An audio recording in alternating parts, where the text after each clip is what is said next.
unfortunately, there's like a 30-second delay on YouTube. Okay. So, let's pop out the chat here. Um, Dang it, that is not what I wanted to do. Crap. All right. Hey, look, Megan Grant's saying test. All right. Cool. So right now we are waiting for Chris to show up. He'll be here hopefully soon. But I guess I don't want to get too far ahead of myself because we're waiting on everybody. Unfortunately, I don't have. What was that? Is the stream showing up okay on your end? Because on my YouTube, it's like there's a huge lag. Yeah. I think it's just you're good. Yeah. There's a 30-second delay for YouTube. So it's horrible. I don't have no idea how to. That's Yeah. Okay. I was worried it was just on my end. Nope. Hey Diana, how's it going? Yep, we're just sitting here waiting for Chris. But you can all say hello to Megan Grant here. No. And for those of you who are on at the moment, Megan's YouTube channel and link to her website are in the description of the video. So you can click on that and visit those. And yeah, waiting on Chris. Da, da, da. It wouldn't be a Writer Sanctuary podcast without something going wrong. Hey, Ado. Hey, there. I know who that is. And Ron's here. How's it going, buddy? Katie C was excited too, so he'll probably show up as well. So, yeah, now we're just waiting.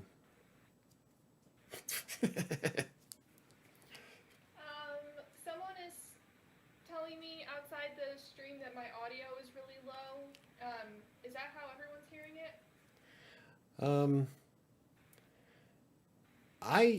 You know what? It might be different through my headset. My headset's picking up just fine.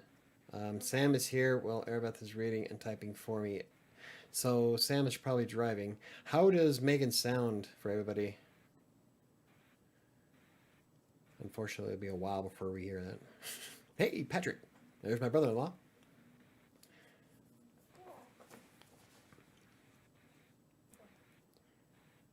And there's my sister. Angela is my sister, and she will be on. I'm going to try to get her on the podcast next month. She's an author, and she has a published book, which is on the back of my shelf here. And her story's awesome. Well, not really awesome. More heartbreaking than anything. Her publisher kind of screwed her. So. Oh no. But yeah, I'm looking forward to getting her on. And then Mom is also an author. I'll be doing her podcast live from Ogden on Thanksgiving or Black Friday. Mom says hi. Hello, Mom. While we're waiting for Chris, I could probably pimp my mom's book out. Megan is super low. Alright, I can lose the light and swap it for the mic. Do you want me to try? Yeah, while we're waiting for Chris, if you want to give it a shot and see what happens. Bear with me, people. Oh, they know. I'm It wouldn't. not a tech person. It wouldn't be after hours if we didn't have a technical glitch. Yep. Give me 1 sec. Oh, that's super dark.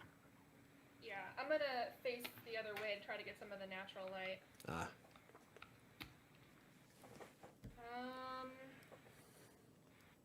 New iOS switch device. And while you're doing that, I'm going to send a email to Chris, waiting on you. Can someone tell me if the Oh. audio's better now?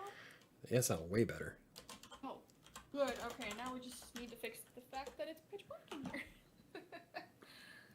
Oh, you know what? I wonder if I should increase your volume.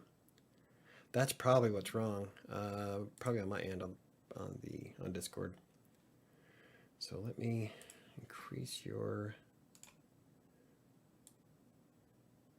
That's gonna be so loud in my ear. That should work.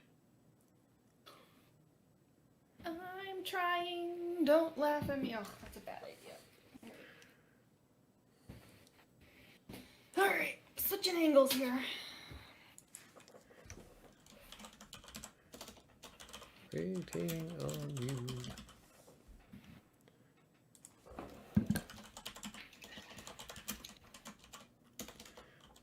Oh, I guess I'm...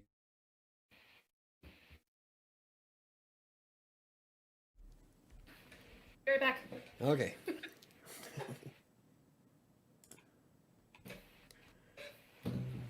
All right, let's see. Diana says, I have a coworker who makes a bunch of grammatical errors and calls it style. That's a good one. Ron, I usually write content for people who have an 8th grade reading level. That's about the majority of the internet, dude. Don't we all? Sam says you sound better. How do you pronounce, is that Ado or Adu? Auto. Otto. Oh, Yeah, like a car. Otto. All right. I don't know. Thank you for letting me know. Okay, Yeah. Chris, finally. Ugh, sorry, something came up. Couldn't email because ARG. Start without me. I'll join as soon as I can. Yay. Alrighty, well, let's get to it then. Okay, so I don't have a, like I said before, I really don't have an opening very well or set up yet. Yeah, nervous. I don't have an opening set up for WriterSanctuary quite yet, so we'll just jump right into it, and we're waiting for Chris to show up. But thank you all for coming by, and we are pleased to have Megan Grant on the podcast today. Say hello. Hi. So one thing I have to keep in mind, though, is that this is intentionally for audio audience, for podcasts. Like, I do a lot of visuals, so no one's going to see it. So don't be afraid to be verbal.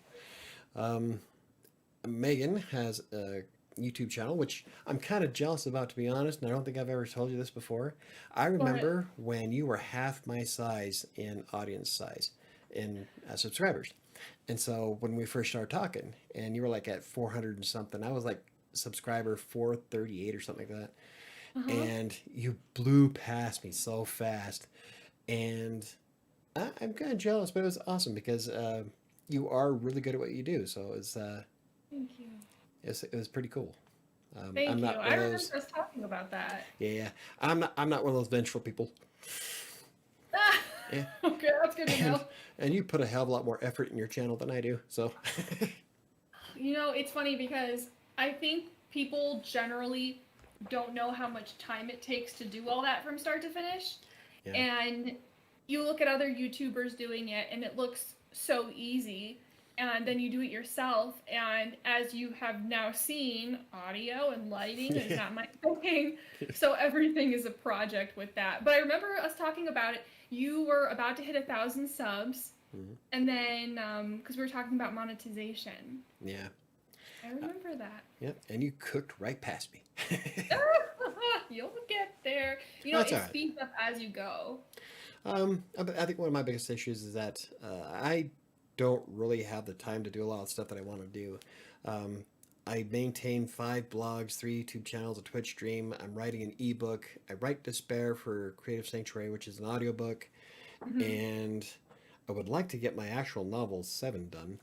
So I got so much to do, and the last video, it took me, the resume one took me 3 hours to do, but I did a video on the 10 best free word keyword tools. I think it was. It was a couple weeks, a couple months ago. Took me remember that. 6 hours. Like, there's no way I could dump that much time into one video when I have so much other stuff to do. Plus, I'm trying to keep Green Geeks above water. So, Yeah. It's a lot of work. but yeah, kudos to you. I think you're doing great. I think Thank you. it's pretty awesome to see your growth. So, Thank you. you are very welcome. Okay, real quick, I'm gonna go to the chat before we get too far behind here. Let's see. Not okay, Ron. Not that I am so bright and educated myself. No worries, don't, Ron. Diana says, Michael, did you say auto known or auto know as in I don't know? Baha. Yeah, funny. I don't know. I might have. Diana asks, Megan, where are you from? I'm initially from Michigan, but I've been living in Las Vegas for the past 11 years, I think. Nice. Las Vegas. I Yeah. went through Vegas on the way home when I was coming back from LA. Stopped off at the MGM Grand. It was awesome. Mm-hmm. Uh, didn't really. I lost $20. That's normally how it goes. Yeah. Well, I think that's the Also, only. I flew over Las Vegas a few times. Like, it's beautiful at night. like I never got to do it at night, but in the morning, or in the early morning, the flight that I took gave me the perfect shot of the Hoover Dam. So it was like Mhm. amazing from where I was. Like, that is so cool. It is. It's amazing, especially if you fly in at night. That's like it never gets old because you hit a point where you're flying over the state Yeah. and it's pitch black, black, black, and then all of a sudden it's just lights everywhere, and it Nice. happens like that. Cool. That's a cool view. That's pretty neat. Let's see.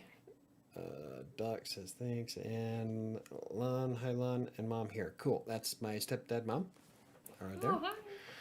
Okay, so let me get into my first question while we wait for um, Chris. Is how did you get started as a freelancer? Um, Was it like you so decided I'm going to do this, or did you have a plan? it was kind of not by accident, but I didn't even know it was a thing that you could get paid to write. I've always loved writing, but it was always a hobby. And one day years ago, I was still in Michigan. It was like over 12 years ago at this point. My aunt's neighbor's son was like, he was kind of dabbling in it, and he recommended this book, which you'd think I'd remember the title of it because it changed everything, but I can't. And it was all about making money as a freelance writer and getting started. I was like, people get paid for this? And that's where it all started. And I got my first big job on guru.com. And honestly, like at the time, I was just figuring it out on my own, how to get paid and find clients. And that's where it all started. Yeah. What was that? When? Yeah. It was 12 years ago, so 2010? 2009. yeah, it was between 2009 2010 because that was shortly before I moved to Vegas. Yeah. And yeah, just the thought had never even occurred to me that you could get paid for it. I didn't know either, and that was 2012 when I started. Uh-huh. Like, man. Well, you're always taught that it's a hobby, and there's this like perpetuating stereotype of the starving artist, and writing Yeah. isn't a job.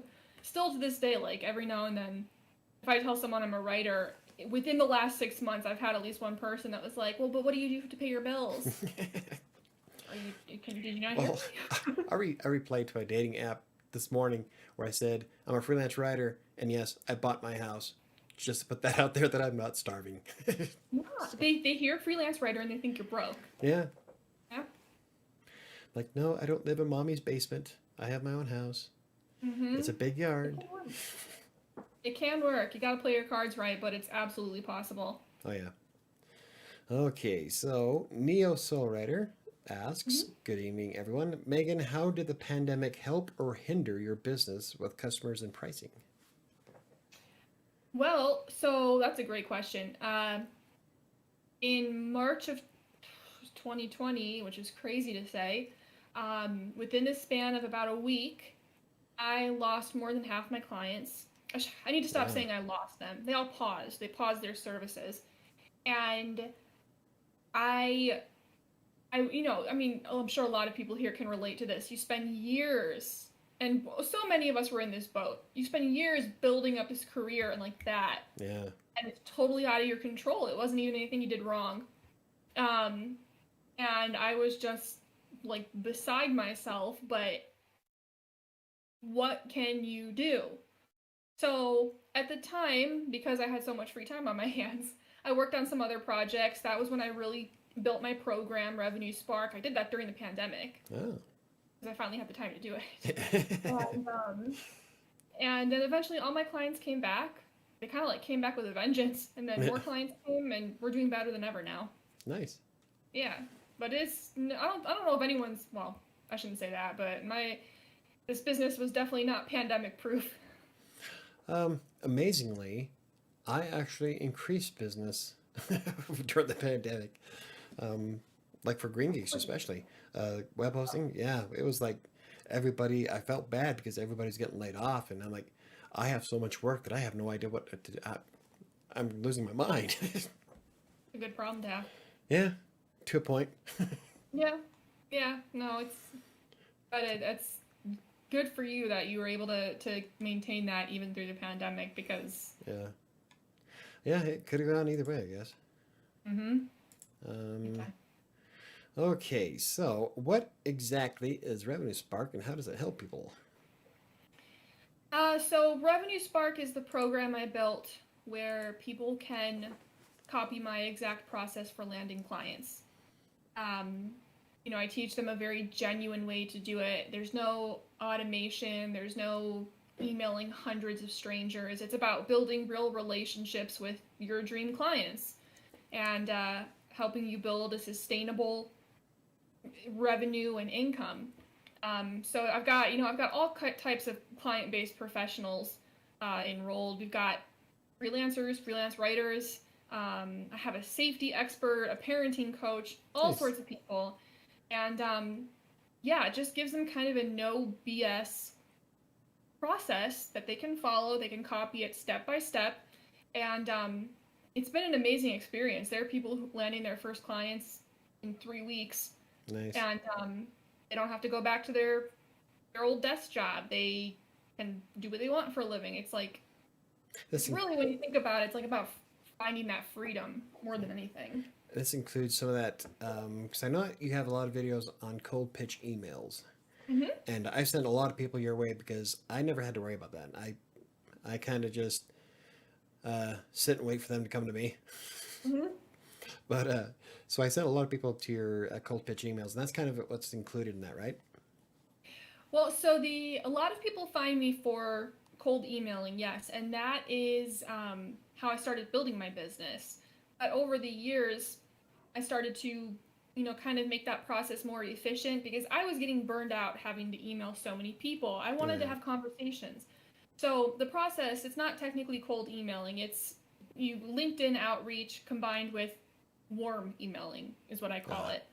Um, so I still am a fan of cold emailing. That's where all of this started. But the way I do it now is I've found and my students have found it's more efficient. nice. Yeah, I'm a big fan of LinkedIn. I get inquiries all the time from LinkedIn still, but I have to turn them down because I'm like way too busy. Like, there's no way I could help you, dude. But here, you go to this place. Yeah, that's a good problem. What are they calling them? Champagne problems? First It's world like problems. first world that too. Yeah, a good problem to have to be Yeah. turning down work. Okay, here's a question from Ron. Hmm. Have you ever published on Amazon KDP? If yes, what is your opinion of KDP? Yeah, it's funny you should ask that because I've written a few books, and after trying for years and years to get a literary agent and not getting one, I just self-published my first book. I want to say a couple months ago, a month and a half. Yeah, Um, I found KDP incredibly easy, like user friendly. The one part that is gives me a hard time is formatting your cover art. yeah. But they make it super user friendly. Personally, I think the royalties are pretty good, um, and it makes it accessible. Of course, because the barrier to entry is so low, that Yeah. means that like everybody's doing it. But I'm happy I did it. Cool. Yeah, I was initially started write. I started writing my ebook back in February, I think it was, because Ron was asking about it, and I was like, you know what? I'm sure. Let's crank one out and see what happens, because I'm gonna go through the entire process of KDP and Uh-huh. do videos and blog posts. It's gonna give me a slew of content. So that was like, yeah, I'll do it. Um, I've been too busy, and I'm still working on it, Yeah. but I'm almost done. So No, that's writing a book exciting. isn't easy. Nah, especially when you balance as much crap as I do. Yeah. Alrighty. Oh, so you've talked about building up a six-figure content agency before. I saw you post that on your social. Mhm. How long did it take you to get to that point, and what were your biggest hurdles? It was, I want to say, shortly after the pandemic started, when clients started coming back, that actually I didn't realize how close I was to being on track for six figures, and Nice. then I was, and now I'm consistently hitting those numbers every month. Um, so to be honest, though, it took way longer than it could have. I have a huge problem with undercharging. Mm, It's that imposter syndrome. It's the fear that they can yeah. go get it way cheaper. So that's something I'm always working on. And also, I have a small team, or a team of three right now, including me. And I know how to produce quality content. My clients are super happy, but there's also hiring, training, teaching them everything they need to know. And they're great. Like I don't need to hold their hands at all, but there's still a learning curve there with managing people. Yeah. Because really the challenge becomes keeping up with the workload Yeah. um, without burning myself out, which I do all the time. I wouldn't know So, what that's yeah. like at all. Yeah, right. Yeah, it's I've come close a couple times to burnout. But I am a writer, so I just keep going. Yeah. And if for anybody who's watching, you can check out Megan's Revenue Spark program that's on her website. You can click it from the description down below. Thank you. Um, okay, let's see. If you could change anything from your past when developing your business, what would it be?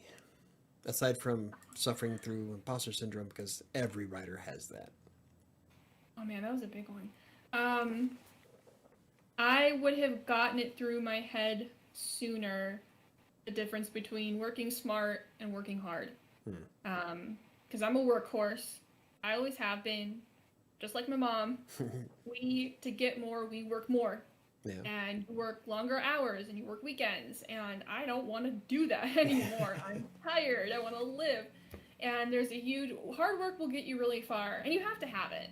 You Yeah. have to have that work ethic. But there is definitely something to be said for working smart, because at a certain point you will plateau. Working hard will not take you any further, and you have to start thinking differently. If I had done that years ago, I Yeah. probably would have saved myself a lot of grief, but live and learn. Yeah, that's one of my biggest things is that I wish I would have actually put more effort into exploring private clients and stuff because I was pretty stuck into doing content mills. I was pretty happy. I was Mhm. making, I made tens of thousands of dollars just on Textbooker alone, and they kept me busy, and I really didn't need anything more. But now I'm looking back and thinking, God, where would I be today if I actually put in more effort back in even 2014, 2 years after I started? So yeah, it's never know what you could do if you don't do it.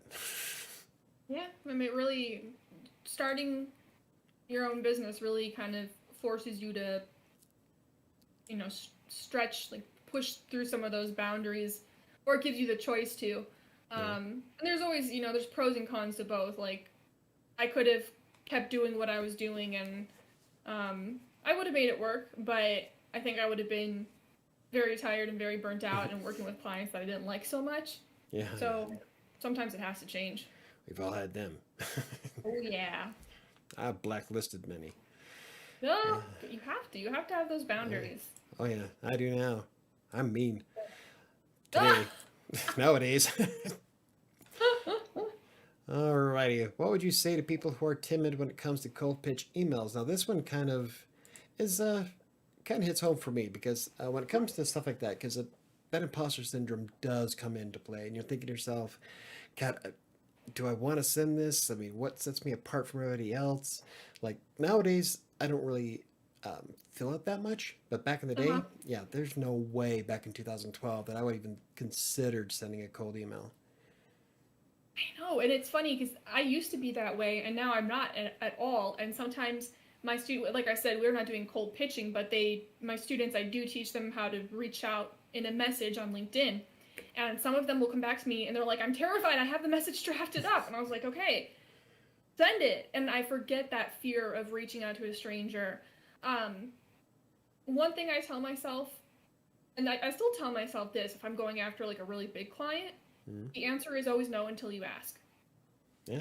And I remind myself that they're not, and I don't mean this in a mean way, but they're not special. Yeah. They're just human in the way that I'm human and you're human. And we're just two people having a conversation. And if they say no, okay, maybe our paths will cross, down the line. If not, cool. But it's just two people having a conversation. That is it. And they're not better than you. I'm always telling my students, it's you and the client. You're not working for a boss. You're not applying for a job. Yeah. You're this. And it's definitely a mindset thing. Like we think should I do it? Am I ready for this? Like, you're ready. Go. Send the message. Yeah. Well, it's like my ex sister-in-law used to say, what are they gonna do? Take away your birthday? No, I love that. She's right. She's right. What's the worst that could happen? So Neo Soul Writer asks, Megan, Michael, and Chris gave their opinions. What are thoughts on content mills? So you know how I feel about content mills. Chris and I both have done quite well on them. I did have to push really hard to be the success I was on them, but not everybody can push like I did. So I already know your opinion of them, but I'll let you go ahead and shoot. So to be perfectly honest, I'm not a fan.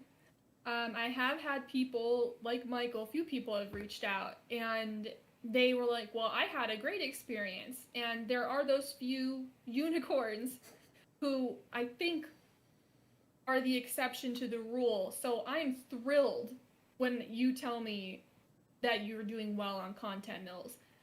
Go you. And if that works for you, like, do it. But I feel like you were like the exception to the rule. And again, I'm happy for you that you are. Yeah. Most people that come to me by that point, they're at the end of their rope, and they say it's not working because they didn't know how to push like you. Well, there's no doubt that private clients will give you way more money. I've made way more money on private clients than I ever did on a content mill. So there is that aspect to it. So I completely understand where you come from when you did your video on it, and when you make comments on Twitter. I'm getting Twitch. I'm getting Twitch and Twitter mixed up. Oh my god, it almost did again. But so like I don't ever like attack you for it or anything like that because I do understand your point of view for it. So.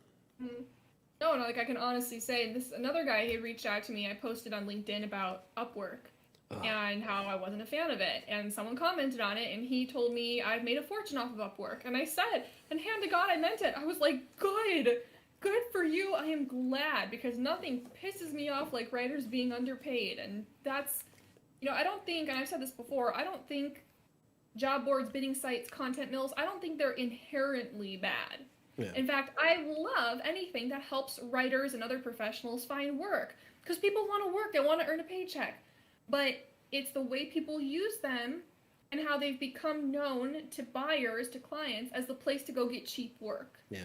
But then the quality suffers, and then the rates go down, and it's just this cycle, and that's what about it, because like it could be better for more people. Yeah. Like, generally. When I first started, I was on Freelance. Was it Freelancer.com? It was one of the ones where you actually put in the bid of how much you would do the job for. Yeah. I was watching people hit the bid so low just so they can get the job to where it's no longer worth it. You'd make more money scrounging for change in the parking lot. I mean, that's when I started pushing. Don't shortchange yourself. That's why I like systems like Textbroker because it's always a set amount. You don't have to bid against anybody else. And Upwork, I have a thing against Upwork, and they know why. There's some bad blood there. Anyway, Catherine asks, "Hi Megan, do you think there are any niches that require a degree in order to get clients? It's a really good question. Yeah. I want to say like yes and no, because if you're going after something like the medical field, Yeah, there we go. which that in and of itself is really, really broad. So, Catherine, and to answer that, I would say, okay, let's say you want to do medical writing. I would say, well, what kind? Because I think that there are sub niches within medical writing that you could just self educate and you'd be just fine. But if you want to be writing very specifically, like very highly scientific, heavily researched, then yeah, like they're probably going to be looking for someone who has that medical background, which means you'll have had a degree or you have a degree. But I think overwhelmingly these days you do not. Yeah. Like, I don't even look for, like, I'm hiring for writers too, and I don't even look at their degrees. The only thing I'm looking for is No. experience and if you can use WordPress. Yep, that's how so much of it I feel like comes down to. My degree was in communications, which means absolutely nothing. And my clients, I mean, Fine they're all arts. over the place. What? Fine arts. Yeah, right. Like it was the biggest waste of money. My clients have never asked about a degree. I don't, my clients, I have a lot in the health and fitness fields. Don't have a degree in that. I have personal experience. Mhm. I write for a lot of digital marketing related brands. I don't have the degree, but I have personal experience. I have enough, more than enough. And that comes through your writing. They know if you're BSing it or if you know what you're talking about. Yeah. But I didn't need a degree for any of that. Yeah, it's 2021. You can learn anything through Google. Yep. Just make Google sure and you're YouTube. just make sure you're learning from the right people. Yeah, There's that's a- another thing. Anyone can post anything online, but if you know where to look and you know what the reputable sources are, I think you can teach yourself almost anything. Yeah, Or they're in the neighborhood. I don't think there's actually a topic that I had a hard time finding learning when I was doing the content months because I covered everything from animals to travel. And my favorite, I loved writing articles about Machu Picchu. Never been to Yeah, Peru, but you wouldn't know it from my article. no, It all comes you from can Google. look up. One of my oldest clients, there's two companies. One's a drug testing company, and the other one's a preventative health vaccine clinic. Yeah. And the president, the owner, who's he's got super high standards, understandably. Early on, one day we were in his office, and he was like, "This, are you in this field?" And I was like, "What field?" And he asked if I worked in their field because I sound like I work in their field, and I was like, "No, I just you know how to change your voice and research, and I learned." Cool. Let's see. Now we got one from Lon and Mom. Not to change the subject, but what is your personal and professional opinion about self-publishing? Now we kind of touched this a little bit earlier, but overall, what would you rather do? Because I know the situation, but what's going on here, but so I don't want to go too far into it because I don't want to dox anything. But what would you haven't had one published through a house though, have you? Have you? You haven't gone through a house. All of your stuff has been through self-publishing, and it was really easy. Yeah. So, what is your personal and professional opinion about it? I hated the idea up until recently because I believed that the only legitimate way to be published was through a literary agent because they've got the connections, they've got the editors, they've got the big publishing houses like Penguin and Random House. Like that's if you get an agent, it's like you didn't make it, but you made it to like the top 1%. And I never got there.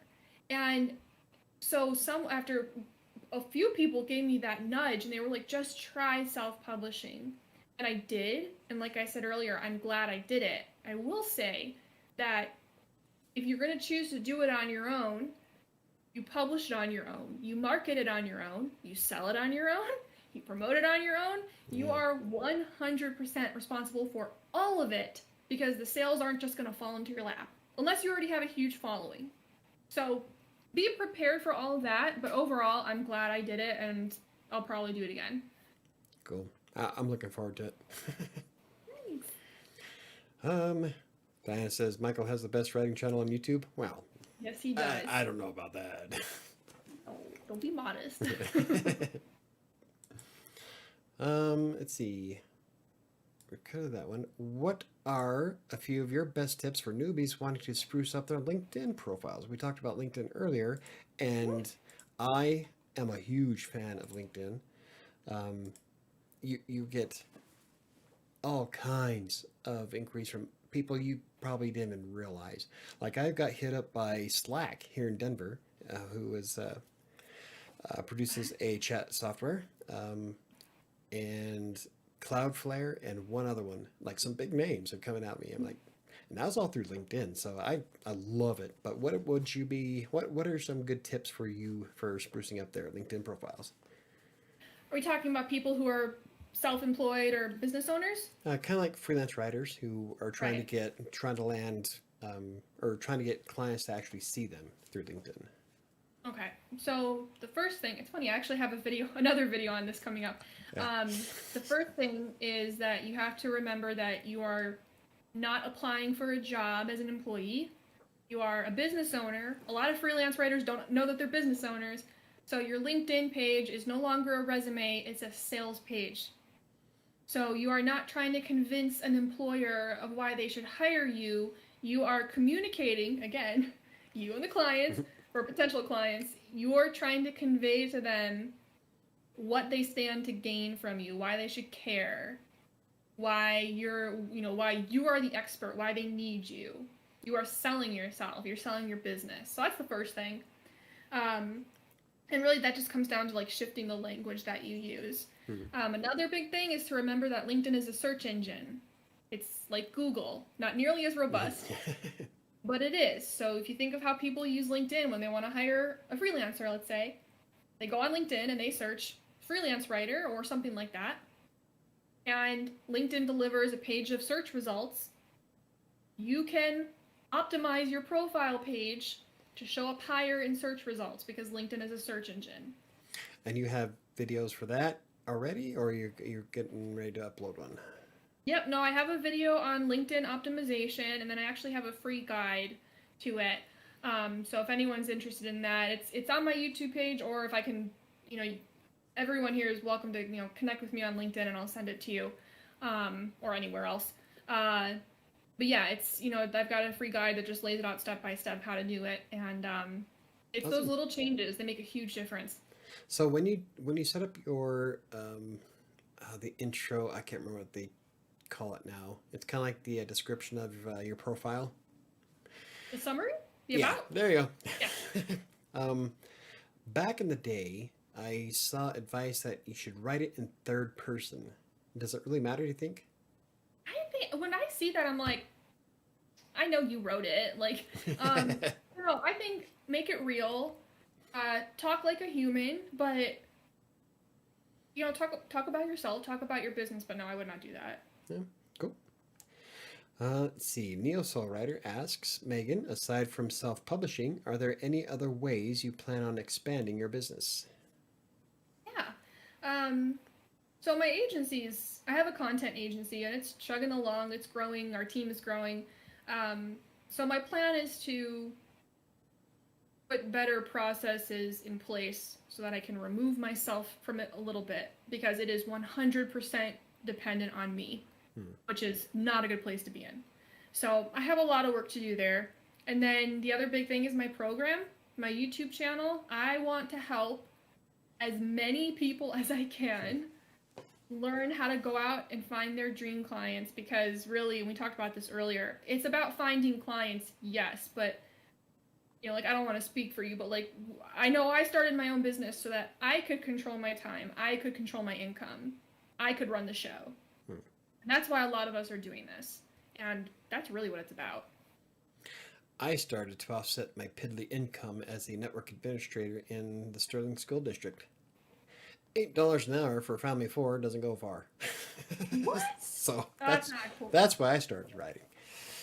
But no, it's awesome because I have my own office, and right now I am the content marketing team lead of Green Geeks, and I do have writers underneath me. But also, I pay one writer to help me on the green blog that I have, Mhm. and I'm hoping to add more later on. So yeah, there is a business aspect that I completely love it. I do miss writing for Green Gates like I used to, because nowadays it's mostly editing.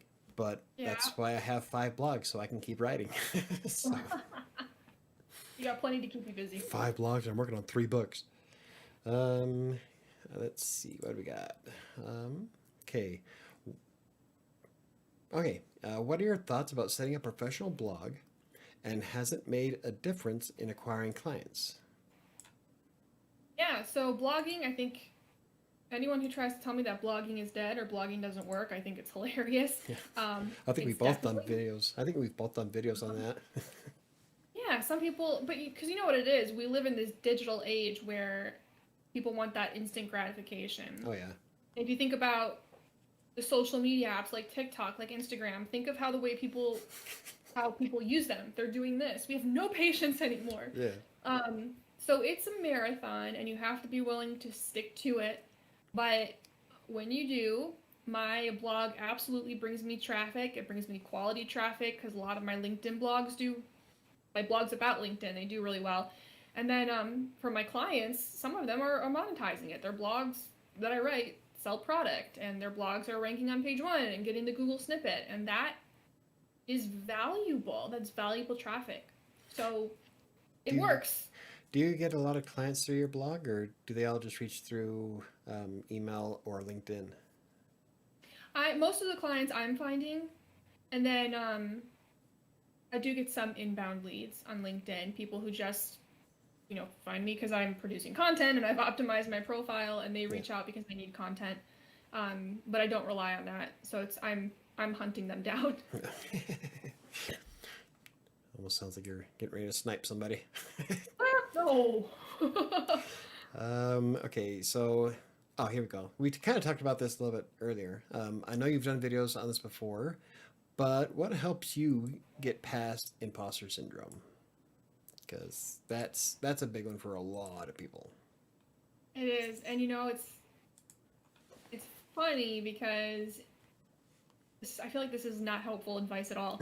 Um, I really just have to talk myself up. And I will tell myself, you are hot, SHIT. You know exactly what you're doing. You You don't are have worth to. every penny. Don't worry about censoring yourself. I don't know. I didn't know if they would like flag the stream or something. No, Um, we don't care. and you really, okay. I tell myself, sometimes I'll say that out loud. I'll be like, you are hot shit. And for me, it has been a little bit of fake it till you make it, because the only way to start changing those beliefs that you have about yourself that are telling you you're not good enough, you don't deserve to be doing this, those beliefs are the result of thoughts that you've had on repeat for years. Yeah. And so you have to change the way you talk to yourself, which will change your thoughts, which will change your beliefs. And so because I got in the habit of doing that, now when I say I'm a bad bitch, I believe it. Yeah. Because I am. That's a hell of a lot simpler than I went through. It took a long time to get there, but it's like sometimes my students will say, well, how do I get past this? And I'll be like, you just do it. Which was not a very satisfying answer, I know, but it's, you just gotta start talking yourself up. And also remember that, you are offering a service that literally nobody else can do exactly like you can. Yeah. There might be other writers out there, but none of them, literally none, can write just like you. Everybody's unique. Yep. And that's valuable. So why shouldn't you be doing this? Yeah. Pretty simple. It's not easy, but it's simple, yeah. Here's one. I know you like Trello. How effective do you think project management apps are for beginners? I think So if you I find the know, right one. like right now, you use Trello to manage your team, but what about somebody who's just starting out? Um, I used Trello just starting. Well, actually, no, it's not true. So I started with Wunderlist, which Microsoft bought, I believe. And it was just an online to-do list. And prior to that, when I didn't have that much work, I was just writing down what I had to do for the day on a Post-it note. Oh God, it's so shameful.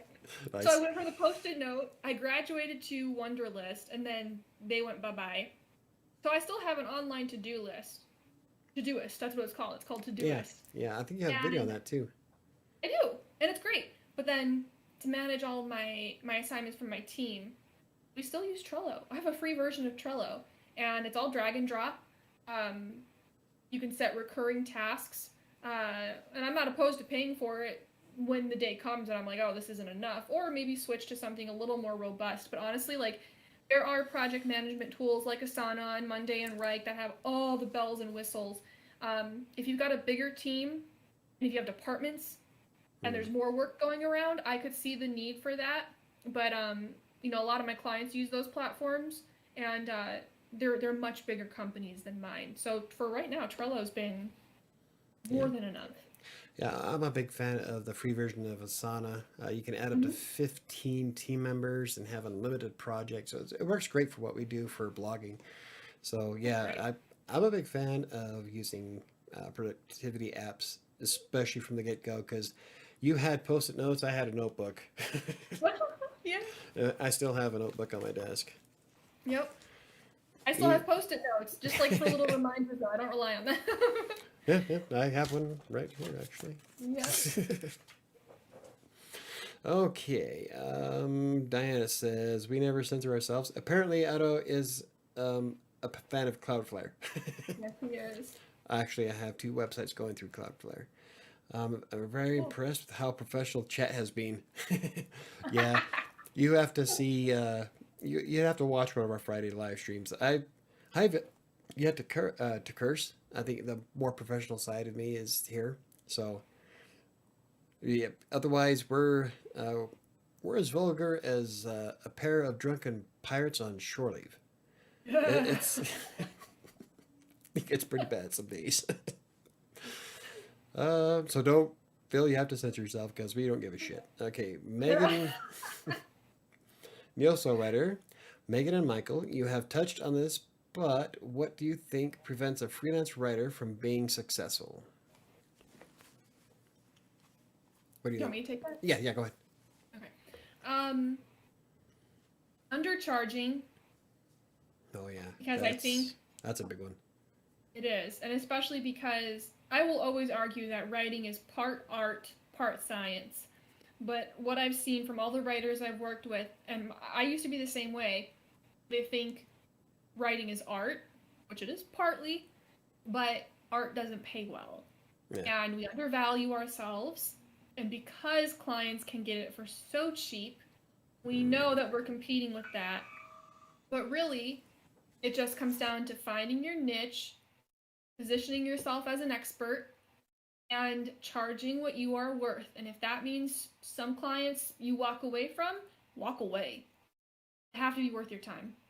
So I think that's the biggest thing, is that undercharging that I think stems from undervaluing yourself and like imposter syndrome and worrying about the competition. Don't worry about the competition. They're not your problem. And also not knowing how to find work. There are lots of great writers out there who are amazing at what they do, but they don't know how to find paying work. Yeah. And you have lots of options out there. But especially in the beginning, it's not going to fall into your lap. Oh, God. So, no, and writers, like, we're really good at writing, but we don't realize that when we start to work for ourselves, you also have to be good at sales. And you say that to a writer, oh, you have to start selling, and they're like, oh, no, I don't do sales. You do now. You have to. Yeah, even when you use a system like TextBroker, you still got to fill out your profile a certain way. You have to interact with the client. There's a lot of upselling that you do on content mills too. So no matter where you go to write, you're going to have to do some kind of interaction to boost yourself up. Yeah. Otherwise, the internet is saturated with writers, even though the vast majority of them shouldn't be writing. Yeah. But you have a lot of competition, so you got to make yourself stand out. Yeah, you do. And that's another thing I mentioned this a moment ago, but picking a niche or a niche, however you say it, a lot of writers are scared to do that because they're like, oh, I don't want to exclude anyone. I don't want to limit myself. When really trying to write for everyone And again, Michael, I would say maybe you're the exception to this. Yeah, Um, there's not very many that can do what I do. right, right, exactly. But I know like when writers come to me for help, and I say, "Who do you write for? What's your niche?" And they say, "Well, everyone." And I say, "No, no, no," because clients aren't going to pay a lot of money for a writer who knows a little bit about their industry. They don't care if you know about other industries. They want to Yeah. know what you know about their industry. So if you go to them and you say, "I'm a health writer or a fashion writer or whatever," and that is your thing, that's all you write about, and you know their culture and their language and their slang and their terminology, Oh yeah. you can charge so much more. Yeah, And you get to write about stuff you enjoy. they'll throw way more money at you. Yeah, exactly, because you're an expert. Yep. You're not a generalist. Neo asks, what programs do you recommend for invoicing? Use PayPal. Some of my clients have their own, platforms or software that they use, so I use those. But almost everyone requests to pay me through PayPal. Yeah, I've been using PayPal since 2003. Yeah, I have yeah, everyone recognizes it. I have a PayPal debit card, a business debit card, so as soon as someone pays me, I have instant cash. I can go pay some bills. Oh yeah, one thing I will say about PayPal, and like you could say this about many other platforms, when you get paid, leave some money in there, have a small balance, like especially if you use PayPal to pay for stuff, Mhm. but take the money out and put it in your bank. Yep. Because as long as it's in PayPal, they technically control it. And thank God this has never been an issue for me, but should you have a client who files a complaint or whatever PayPal calls A it, reversal. yeah, Yeah. that can happen in extreme cases. So just take the money out when you get it. That's the only thing. And the fees, of course, there are fees. There's going to be fees for every platform you use. Um, check with obviously your local an accountant where you live, but you can normally deduct those or a portion of them as an expense. Yep. God, there's a lot of things you can deduct as an expense for taxes as a writer. Oh yeah. I kind of touched a little bit on it. I think it was Monday or last podcast, last Friday, where I was like, yeah, my keyboard, my monitors, my light. Oh, tech, absolutely. Yeah, there's all You're using it. kinds of stuff. Mm-hmm. Um, Otto says Megan's website is running on Cloudflare. Sweet. It is. You I built it. have, I've got Perfect. two that use Cloudflare for the CDN. I build mine on Green Geeks web hosting, but I use Cloudflare for the CDN. It's pretty cool how clean. He was telling me because previously I had built my website myself, so it was obviously terrible. But I built it on WordPress, and I didn't realize that there was all this junk and like extra code on my website, and it was a terrible website. Yeah. And now with the way he built it, and it's on Cloudflare, it's like it just functions like a well-oiled machine. There's no Nice. friction, no garbage on it. Sweet. Hmm. Um, let's see. Neo has one more here. Which one is more beneficial, having a niche or being diverse as a writer? Okay, so she kind of touched on this a minute ago. Um, there is I. So I don't want to say that I disagree, but I disagree from the perspective of being who I am.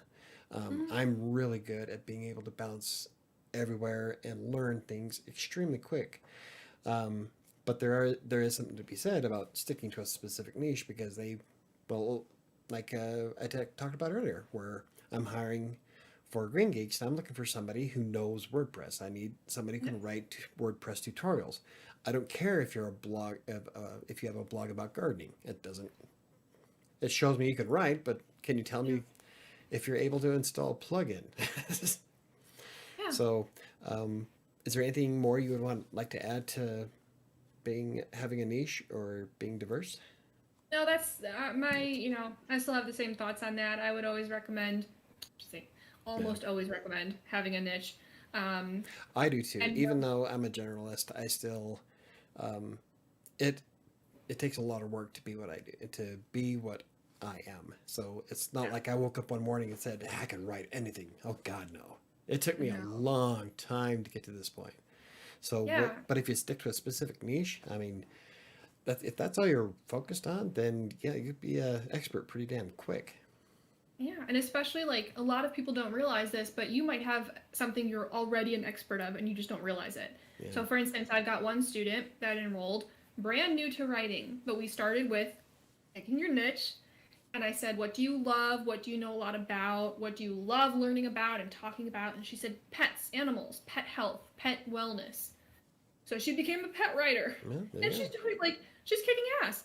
And she didn't realize that she could combine that passion and that knowledge and that history with her writing. She was thinking more like, she was thinking very academic about it. Like, well, I haven't studied anything in like a traditional sense. You don't have to study it in a traditional sense. I never Most people studied haven't. it. Yeah. If you've got a lot of personal experience with it, it's probably profitable. Yeah.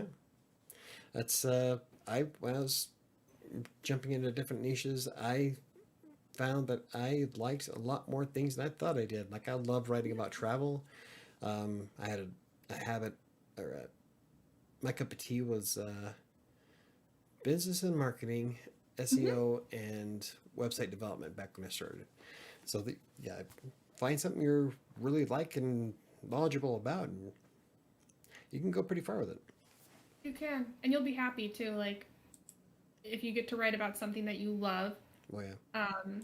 I love writing about fitness related topics. And, like I said, I do a lot of writing about digital marketing. I love it because it's something I have a personal interest in and I have tons of experience with.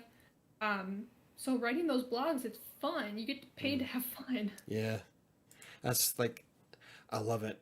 I wrote something about that today on Buy Me Coffee, where it's like, as cliche as it might sound, or that you've probably heard it hundreds of thousands of times before, but find a job that you absolutely love, because then it doesn't feel like work. If you're more than happy to, well, I'm doing that experiment starting on September 1st, where I'm writing essentially 90 blog posts within 30 days. I love doing it though, so it's not even going to feel like it's work, and I'm happy to sacrifice my weekend. I have no life anyway. So, As long as it brings you joy, nothing wrong with that. exactly. Okay, and we have the last one here that I have. I was hoping Chris would have joined us by now, but Sam says he chickened out. So Oh. if you're watching, Chris, slacker, uh, what is the number one piece of advice you'd give to new freelancers looking to start their entrepreneurial careers? Treat it like a business, not a hobby, because it's no longer just a hobby. Hmm. Learn about money, learn about negotiating, learn about sales, learn about marketing, branding. Um, some of that stuff might sound super unsexy to you now, but you've just got to shift your mindset. And again, you are a bad bitch and become super comfortable with these things. And when you learn how to use these things as tools, you might be saying right now, I don't care about LinkedIn. But when you see what can come from stuff like that, you're going to become addicted to it because Hmm. you're going to know how to use all these things to generate a really nice income for yourself. But writing is not just a hobby anymore, and that's okay. And that's something else I learned. Everyone says don't turn your passion into a paycheck because then you lose the passion for it. I think you definitely could Yeah, if the business doesn't do as well as you want it to. that's But true.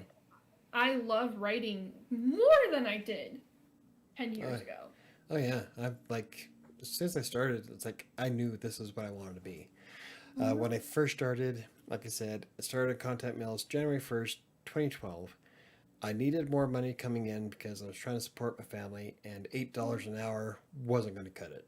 So um, I dove into text broker. I didn't know what I was doing. I had no idea what AP style writing was. The only writing I did in college was 2001 when I was writing essays. I'm like, first time I ever wrote an essay too. So I had no clue. But I spent all that time researching on Google about how to fix my style of writing, Yeah. and it it's not something that I had any idea what I was doing. But as soon as I started going with it, I knew this is what I was going to do. I am a freaking writer, and Yeah. that's what happened. I became a freaking writer. I love that.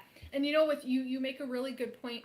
Um, I think freelance writers, everyone starting a business, they have to be very aware of the fact that there are a million things you don't know, but you have to take the initiative. You have to be proactive and say to yourself, what don't I know? Because I need to go learn about that. Like a Yes. lot of writers that come to me, I have another course that teaches you how to write a blog from start to finish, but a big part of that's SEO. And I still get writers who are like, oh, SEO isn't my job. Yes, it is. Because this is something else I learned. Clients are going to pay you a lot more for results Oh yeah. than just churning out content. So if you can get your content to deliver results, you're going to make a lot more money. Yep. And that's topic research, keyword research, SEO, formatting, blah, blah, blah. Study those things. You are a lifelong student. We all are. The learning never stops, ever. That's good. We're always evolving. That was one of the most important things, was learn SEO. You don't have to know the inner workings of SEO, but you need to learn how to write for SEO. And when clients start saying that they bought a blog post from me, like I had one on Textbroker that did this, where I did an open order and I completed it, so I was getting like 1.4 cents a word. So they loved it, and then they came back for it because they came back to me because I was actually doing really well on their website. So they started buying articles directly from me at 3.9 cents a word, because now they're paying me for my personal direct order, and so I can set the price on that anything I wanted. And so they were actually throwing quite a bit of money at me because of the SEO I put in their article. So yeah, you got to learn SEO. I totally agree with it. You have to kind of learn how to do it all. And as mundane as it sounds, it's worth it in the long run. It is, and eventually it becomes second nature. Some of my students researching keywords, finding one keyword in the beginning, they spend hours on it because they just don't have the system down yet. But now these days, I can find a keyword that makes sense to write a blog around in a few minutes. Sometimes it takes longer, but you commit this stuff to memory, it becomes second nature, and then it becomes part of the writing process. And like to this, today, this doesn't happen that often, but when I have a client tell me, oh, don't worry about the SEO, I'm like, huh? And it's almost hard not to write around it. Right? I don't know if I could. Well, it's a habit now. How do you not? But every now and then I get a client, they're like, oh, I don't care. Okay, but I always cover my ass and I say, just so you know, it will be better if we do that. Yeah. They're called the end of the day. God, I've had clients that tried doing like keyword stuffing where the keyword was in every sentence, and I've done some crap. Let's see. What are we looking for? Okay, Megan, what can students expect to learn from your courses from Neo?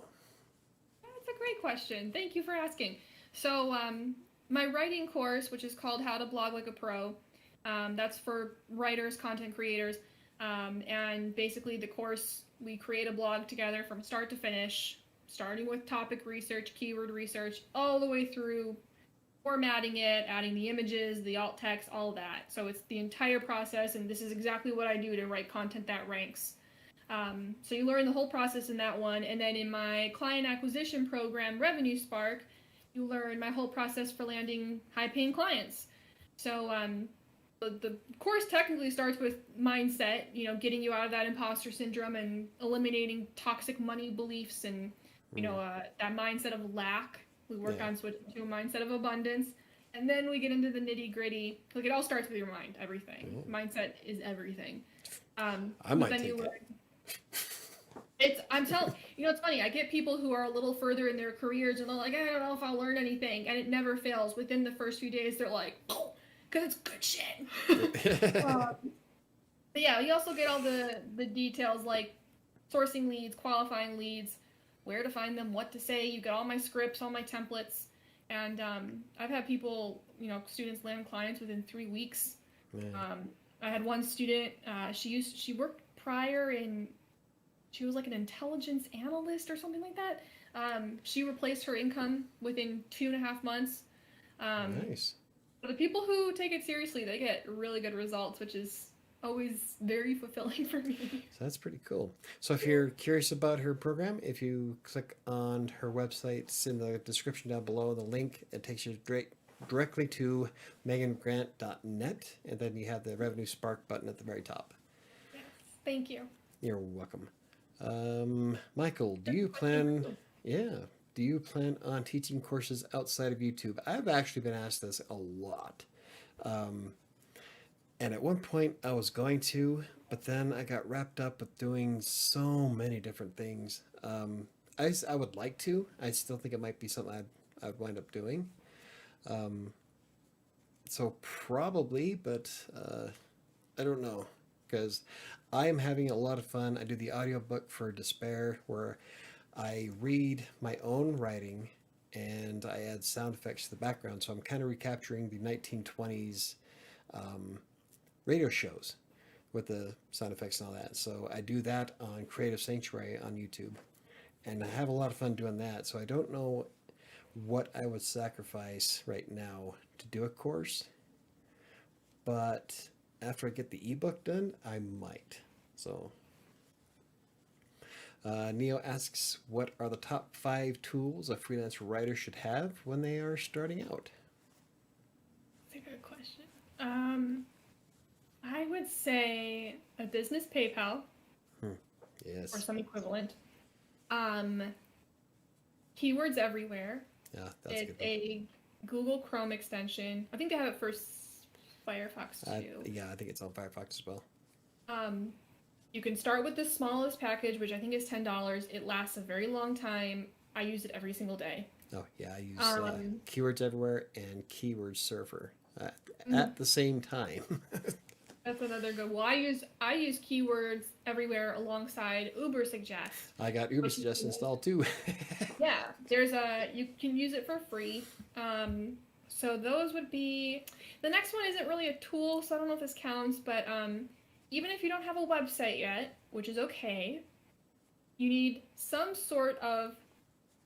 place online where potential clients can see your work. Yes. If you don't have samples yet, it's okay. Just make up your own samples, put them in Google Drive, and when potential clients want to see your work, you just send them the link to the document, and that's it. I know some people who'll use Vocal Media, Medium, or Hub Pages for stuff like that. Yes. Yeah, you can do that too. I think the biggest thing is don't get stuck on not having a website. Because I know with writers especially, we're typically not super techie people, I feel like. At least that's the feedback I've gotten. So when you talk about getting even just a simple website up, they're like, no.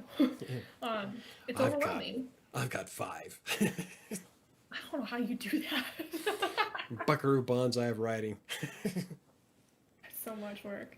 But I do have, the most important one though is my primary is michaelbrockbank.com. I think it's probably one of your best moves if you build a site to put it in your name, if possible. Like megangrant.net, we all know what that is. I mean, pretty simple. Nat. MichaelBrockbank.com has a link to everything I involved myself with on the internet. So it's kind of like my base of operations, essentially. So yeah, if you get a website, put it in your name or your brand, come up with a good brand. Yeah, I wouldn't go very long without having a website. No, it should definitely be a priority, but I would not use it as a reason not to start. Yeah. And then some sort of, not a post-it like I did, but something like Todoist or Trello, both of which you can use for free, just to keep you organized. Because I can tell you right now, in the beginning, you will be able, when you don't have a ton of work yet, you will be able to commit everything to memory. But that will very quickly get out of hand, and stuff will start slipping through the cracks. So just save yourself a lot of trouble later on and have something very simple set up from the get-go where you can keep track of all your assignments and everything you do. I tell you, having Asana has made the biggest difference in my productivity, both professionally and personally. So I know we start off with post-it notes and notepads, but the tech is there. Take advantage of it. Yeah, and some of it's so simple to use, and almost everything has a free version these days, and that's all you need. You don't have to go out and pay, a pricey subscription for anything. No, I get Trello has a great free program. Asana's got a great free one. I think Todoist has a free one, don't they? I mean, you can use. Are you just talking about the Todoist? Yeah, Or is there to do something us else? Yeah, to do I us use stuff that for for free. free. Yeah. Yeah. So there's all kinds of free ones out there to get you started. So, and Yeah. until you get to a certain point where you're hiring a huge, massive team of writers, or you have so many projects coming at you, the free version will probably last you for years. Well, I'm still on it. Yeah. I'm still on it. And, like I said, I have no qualms investing to upgrade if I need to, but I really don't need to Yeah. yet. How many was that? Did we name off 5? We I think we did. probably did like 6, 5 or Oh, 6. oh. So there you go, Neil. There's a whole bunch of. Okay, Spidey Lee 23. I will have to rewatch this. This is awesome, though. Glad to see you doing new things for us. I try. I'm excited because Megan Grant is our first guest on the podcast, and I'm really looking forward to editing it and uploading it to Spotify. Actually, we use Anchor. So once the podcast goes up, it gets hit to 6 podcasting things at once. So Nice. I'm excited for it. Samantha says Michael has way too much time. Yeah, Michael has way too much on his plate right now. Yeah, no shit. You think? Very astute, Captain Obvious. Diana says Michael is a rock that weathered the storm. Thank you very much. Ron Kincaid, Megan, do you advise using AI software to write content? They all know my opinion on it. If yes, which AI software do you like the best? No. No, you're going to put writers out of business. No. And I've seen some of these, and nothing ever beats a human touch. Period. I don't care what anybody says. Yeah, Nothing beats a human touch. I've seen some awesome stuff out of AI writers. Yeah, so I don't think that's going to be a threat anytime in the near future. No. No, I hope not. It's I have to say, I was surprised by how good they are, at least the ones I've seen. But they're still not. It's still not the same as a person writing. Like, I can hear it. It's like there's, depending on the blogger or the writer, you can kind of pick up on emotional status from when you're reading through someone's words because of the words they use, their word choices, the things they add into a sentence. There's more of an emotional connection with an actual human writer, whereas an AI is just going to slap together the most common words that it thinks that you want to see. So it's going to miss a lot of stuff. It is. And you know what I noticed? It sounds, with the samples that I've seen, it sounds like a child wrote them. It's very simple wording. And like you said, there's no emotion, there's no personality behind it. And then some of what came out was completely nonsensical. Like it was gibberish. God, I wish I remember some of them. Yeah, we saw a few. I can't remember what they said now, but no, I would not recommend that. Nah. Never. I'm a purist. Yep. I don't even use my phone most of the time. Yeah. Okay, well, I am out of questions. I was hoping Chris would have had some, but if anybody watching has any more questions for Megan, she's still on. I don't know how long you planned on being on. Like I said in the email, Chris and I sometimes will go on for almost 3 hours, but we really don't have to. We just essentially we cover our topic, then we drink for the last hour. Well, let's see. Maybe if anyone has any. Otto says, "Here's a one-sentence horror story generated by OpenAI just now." Yeah, I was about to give you shit. Like, don't suggest OpenAI. Don't suggest it. I'm not sure.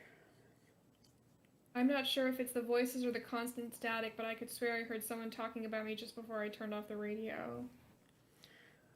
No, turn the radio off and go home. No OpenAI. That's actually not too bad, but it depends on the context. Is that a tutorial on how to bake cookies or what? No, nothing beats a human being. Okay, Ron asks, Megan, what formatting tool do you use to publish your content on KDP? I don't remember. It was free. I honestly don't remember because I've only done this once. I can tell you to format the cover art. I just used their template and then did it on Canva. Woo. But then Otto actually redid it using Adobe or whatever. He did it like fancy schmancy.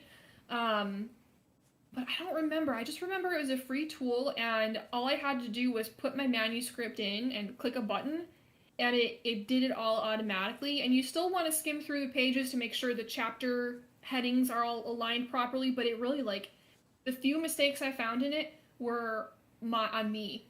But yeah, they're super simple tools. If I can find the name, I'll pass it along to someone, but I can't remember. Right now, I'm using OpenOffice, or not OpenOffice. I'm using LibreOffice, and I'm getting ready to transfer Despair and the ebook over to Scrivener. Scrivener has an awesome platform where you can keep notes of your story on the one side while you're writing on another, which is great when you have as many characters involved as I do and with more on the way. So I'm having to go back and read what I've already published on Wattpad. I'm like, God, I can't remember what the description of this guy is. So I had to spend like an hour trying to find it all. But, you know, having that extra like little notepad on the side there for your notes helps a lot. And so Scrivener is free up to 30 days, but they only count the days that you log in. So like if you install it on January 1st, but you don't use it until like July 30th, it's still free. It's That's only pretty cool. so essentially it's 30 uses for free. So Okay. it's only $50, so I'm debating on buying it. That's good. I've heard good things about that. And That's I good. think it also saves as EPUBs and PDFs. So that's what I plan on use. So unfortunately, Megan can't remember. Just don't. Was it like a? Do you know if it was a Word, like a document type thing, or was it an actual app that you used? No, it was just a free site. I think I Yeah. maybe created an account on it, and you just upload your manuscript. And when I was first trying to learn how to format it, I went on YouTube to see who what other people are doing, and some of them made it sound so technical, and I thought, oh my God, I'm never gonna get this. You don't have to know how to do anything. You literally put it in there and it does it for you. So Nice. there are tools out there that do that. You do not have to manually go in and do anything. The whole thing is automated. Awesome. Mhm. So hopefully she'll remember and make a video. Yes, I'll look back on the name. Or let's see, if you guys follow her on Megan Grant 333 on Twitter, maybe she'll find it and post it there. Yeah, Now, anyone now I'm who putting you wants on the to- spot. Oh no, I can go back and find it. But anyone watching, you can connect with me anywhere. I'm on LinkedIn, Twitter, Instagram, everything, and just tell me you are here, so I know it's where you Yep. came from. And she makes videos quite often on Instagram. I do. I'm getting better about it. I haven't made one yet, It's but fun. yeah, I am so anti-social media. I I suck think at a lot it. of writers Like, are. We're I, introvert. I'm not very good at self-promotion, and that's what I feel like Twitter, Facebook, and Instagram are, and I just don't care. So, they're good platforms to use if you want to promote yourself, but I just don't give a shit. I should, but I don't. Let's see. Patrick Miller says, "Woo, let's drink, Mike." I'm already ahead of you, Patrick. Neo Soul Rider says or asks, "I'm still playing catch up on Megan's channel. At the moment, I am out of questions." Oh, that's okay. She's got quite a few videos. So, Ron, Megan, I am studying Kindle Create to format my content on KDP. Don't know how good it is. Have you ever used Kindle I Create? think that might have been it. That might have been it. Yeah. Maybe. Man. And it There's- worked. And I can tell I've had printed versions of my book delivered, and I have them. And like I said, the only mistakes I found were mistakes that I made, not what the program made. So when you self-published your book, you're able to get printed copies, and they came out okay, They like did, quality yeah. wise. Yeah, they're good. I honestly wasn't expecting much because it's print on demand, Mhm. and it's Amazon, so you don't always know what you're gonna get with Amazon. But I was surprised when they got here. I was like, damn, they look good, and Nice. it's quality. It's paperback. They don't do hardcover, which is fine. But I was really surprised with the quality, especially considering that the fees aren't terrible. Yeah. I think the royalty, like the tier is, in my opinion, pretty good especially considering it's print on demand. Yeah. You don't have to invest anything if you don't. You used to have to buy inventory. Oh yeah. You had to buy hundreds of books. Angela and Mom know about investing in that, so. It's not cheap. So cool. Gives me something to look forward to then, because I plan on doing mine.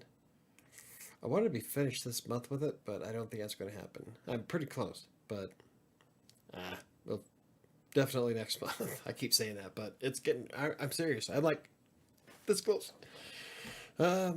Okay, so it looks like we are out of questions. If anybody else has anything else they would like to ask Megan before we say goodbye, it was a pleasure having it on. I'm really excited. I bet Chris is probably upset that he wasn't able to make it. Sometimes life happens, so. Yeah. Well, thank you for having me on. It's always fun talking to another writer, and hopefully people in the chat, like I said, reach out so we can connect and stay in touch. Yeah, pleasure was mine. If anybody wants to watch Megan's videos, the link to her YouTube channel is in the description down below. Also, the link to her website, which has her Revenue Spark program on it. And is there anything else that, your website has all your socials on it, so. It has all my socials. I've got lots of free content. If you want to start there, I've got free guides and a free email course and my blog and YouTube, so there's lots of stuff to to learn from. And like I said, just connect with me somewhere on social, and let's stay in touch. Cool. Here we go. This is probably from Mom. Personally, I would never go self-publishing, but Mom actually had a decent experience with her publisher, so I've got coffee mugs, I've got the necklace from the book, I've got my poster that needs to be put in a frame. Mom went merchandising nuts, so I've got a fridge magnet. Oh, cool. Well, those who are watching and curious, this here's my mom's book. It's backwards because of how Discord's running me at the moment. It's called Defiant Souls, and this is my sister's book, Angela. She's here in chat as well. Quest holders. Unfortunately, this isn't the whole book because her publishing house was going to break it up into bits, and they went out of business. So you can catch her whole book on Wattpad at White Paw. Can't remember the number. I'm just promoting everybody today. It's very nice of you. Yeah, I'm just giving people enough time here to come up with any more questions before we say goodnight. I know there's like a huge, massive delay between streaming and YouTube, which is weird because Twitch is like 5 seconds. YouTube is like almost a minute. It was like this. Every live stream I've done on you, even without having Discord, like they're always slow. Yeah. Thank you guys. Thank you, Ron. Thank you, Neo Soul Writer. Yep, Megan, Neil says, thanks for coming on. And then Mom, find a good editor and agent. Unfortunately, not everybody has the money for that. Well, it's like, I'm going to have to do self-publishing for my ebook. But the book that I'm working on that is my more serious one, it's 7. It's a horror novel. That I might wait for an actual house. So, but like, I'm going to go ahead and publish a bunch of stuff. Why not? Try it. Exactly. Get it out to the readers. Try it. Alrighty, well, I guess we are done for the evening. Thank you very much, Megan, for being on the show. Thank you. It was an awesome experience. We got to learn quite a bit about you. Yeah. And hopefully I'll have you on in the future. Yes, I would love that. Thank you, and thank you everyone in the chat. You are welcome. Okay, so I guess I'll go ahead and hit end stream. There's such a delay, I don't know what to go. So anyway, I guess I will say goodbye to everybody. Chris I don't know if he's coming back or not, but he'll probably be on next Friday. I will be back on Monday night for my normal just kind of hang out, drink, bullshit stream. So watch that. And I've got a lot of fun stuff to go over on the podcast for the health and fitness channel on Crossing Colorado. Mostly that I hurt. Anywho, I guess we can wrap it up. Thank you for watching, everybody, and we will see